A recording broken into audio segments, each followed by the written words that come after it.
Hey, I was wondering if you could help me? I was wondering, who is Mesut Ozil? It's funny that you should ask. He is a German football player who plays for Arsenal Football Club. I have heard some very odd things about how he is being treated by his manager and by his club. It seems that he is a well-respected and talented football player, but he hasn't been selected to play for almost 7 months. Why is that? It does seem very odd. It's beyond odd. It's a goddamn disgrace. Why do you say that? Maybe he has been unwell, or hasn't wanted to play football anymore. That can happen, can't it? Maybe the manager just doesn't think that he is good enough to be selected. At any other time, those could all be valid reasons, but unfortunately there is something much more insidious going on here. It seems that Mesut Ozil is being specifically left out for reasons that have nothing to do with football. Are you sure? Maybe he doesn't fit in as one of a double eight in a high press? You know? The way David Silva played with Kevin De Bruyne for Manchester City. That's a good point, but as it happens that is exactly the position that Mesut Ozil is a specialist in. Maybe the manager, I think it's Mr. Arteta, maybe he thinks that his team doesn't need a creative player to create chances for the forwards. Are you crazy? Arsenal have had a complete lack of creativity since Ozil has been left out. It's been embarrassing to watch. What's odd is that that is something that most football pundits would agree on. But what is even stranger is that none of them have asked why Mesut Ozil is not being selected to play. Yes, that does sound odd. You would think that football journalists and pundits alike would really want to know the reason why. They must be curious to know. After all, I have heard that Ozil holds many records for creating the most goal-scoring opportunities for his teammates. Also, hasn't he won the World Cup with Germany? I have even heard that Arsenal thought that he was so good that he deserved to be paid £350,000 every week. Well, if you are paid that much money to play football, then I guess you must be pretty good. Exactly. Something stinks. And I think what is most disappointing is that everyone knows the real reasons why he hasn't been selected to play, but no one will speak out about it. Why? Surely it's not something that could be ignored. After all, I have heard that Mr. Arteta wants to create a new kind of culture at the club, of mutual respect and honesty. Surely the last thing that he would do is avoid being completely honest about why a player, that he admires and has played with, as a player himself, is suddenly not good enough to be selected to play in any of this season's games. Exactly, but what is worse is that Ozil has not even been selected in the 25-man squad to play in the Europa Cup competition. Well, that sounds ridiculous. How can their most expensive player not even be good enough for the squad? Exactly. Okay, so what is the real reason why Mesut Ozil isn't being selected to play for Arsenal?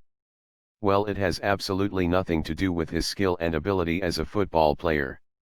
Let's put aside the fact that Mesut Ozil is exactly what the Arsenal team need right now. Especially with the signing of Thomas Partey. Isn't he the new holding midfield player that they just paid quite a lot of money for? Yes, and I guess some people might have argued previously that Arteta needed a more reliable defensive protection before reverting back to his preferred formation of 4-3-3. Yes, that does make sense. I imagine he would prefer to play with a single pivot and 2 number 8s in most games. I guess he needs more mobility in front of the back four to stop the counter-attack if the high press is broken. Yes. He has compromised so far in adopting a more defensive counter-attacking formation. I guess that's why the defensive attacking balance has been so odd and their creativity so woeful. Yes, it's been like Route 1 football. Get the ball to Aubameyang as quickly as possible and hope that he scores. Well, now that they have signed Thomas Partey, surely now they can use 2 8s like City. Willian acting in the De Bruyne role and Ozil as the creative foil, just as David Silva was, to exploit the half spaces in attack. Wouldn't they give the team that same kind of balance, as one is naturally left-footed and the other naturally right-footed? Exactly. For every footballing reason that you could imagine, Mesut Ozil should be an integral part of the new-look Arsenal team. But he isn't. Okay, so why is he being excluded? Well, there could be many reasons, but they principally break down into either financial or political reasons. Get this, because the irony is going to be deafening. Amongst the unwavering support that many have shown towards Black Lives Matter, football teams regularly take the knee before games to show solidarity. Yes, I have seen that. Well, we can be rightly proud of a new generation who are now unwilling to accept injustice, especially when it is perpetrated on the basis of race or religion. Absolutely. Well, amongst this atmosphere of speaking out, it seems that Mesut Ozil assumed too much. You see, as a Muslim, he believed that it was right for him to speak out about the terrible treatment of the Muslim Uyghurs by the Chinese government. He wasn't alone in that condemnation, but it seems that he was the only high-profile footballer to do so. Well, I think that is great that he spoke out. After all, everyone thinks that today's footballers are just selfish, overpaid, monosyllabic, pampered boys, who just speak in clichés, but it's so great to see them politically and socially engaged and speaking out. Yes. Look at Marcus Rashford. They have just given him an MBE. Oh yes, it was so great the way he called out Boris Johnson and his penny-pinching policy that failed to support the most vulnerable children in need. Exactly. At last, a young man standing up where he sees injustice, and not afraid to challenge the status quo. But there is something oddly xenophobic about the way people here react to Mesut Ozil, and in this case, what he has said about the plight of the Uyghurs. In speaking truth to power, just like Marcus Rashford did, Mesut Ozil was criticized for speaking out against the Chinese government. In fact, Arsenal Football Club distanced themselves from his comments and him, ever since. But why? He sounds like he is exactly the intelligent, thoughtful kind of person that any football club would love to have representing them. I would imagine that he would be a great role model to all those young boys and girls who love football and care about the world we live in too. You would think so, except that the Chinese government didn't like Ozil's comments, and so they threatened Arsenal Football Club, saying that they wouldn't show any of Arsenal's games on China's TV or streaming services, if Ozil was ever selected to play for Arsenal. You are kidding me. Nope. I kid you not. Since then, Arsenal have not played Ozil. In fact, they have done everything in their power to marginalize him and get him to leave. They have even tried to get Ozil to take a pay cut and renegotiate his contract, which they gave him. I don't understand.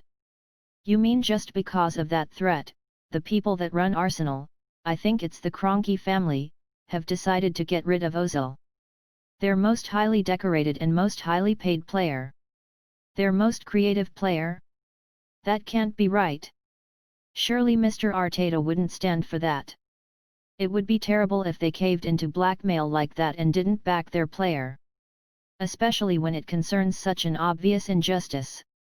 I mean, what is the point of kneeling down before every game, for Black Lives Matter, if at the same time the plight of Uyghur Muslims is ignored? Isn't that kind of hypocritical? Goddamn right it is. Then when you factor in the fact that Mr. Kroenke has other sports interests in America that he wants to protect, then it's easy to see what is really going on. I think I understand now. It's not really about football or the unfair treatment of one footballer. It's not about whether Mesut Ozil plays for Arsenal again. It's really about Black Lives Matters. It's kind of a test to see if kneeling before every game of football really means anything after all. That's right. Does money and power always trump justice? Does injustice ever really get challenged by people who somehow think that they would be better served if they didn't speak up against it? Yes, maybe the rich and powerful don't want to change the status quo. Why should they rock the boat? I guess it's getting them to where they want to get to quite nicely, thank you. No real thought for the method of propulsion either. Damn right. It's a goddamn disgrace on every level. Shocking. Shocking.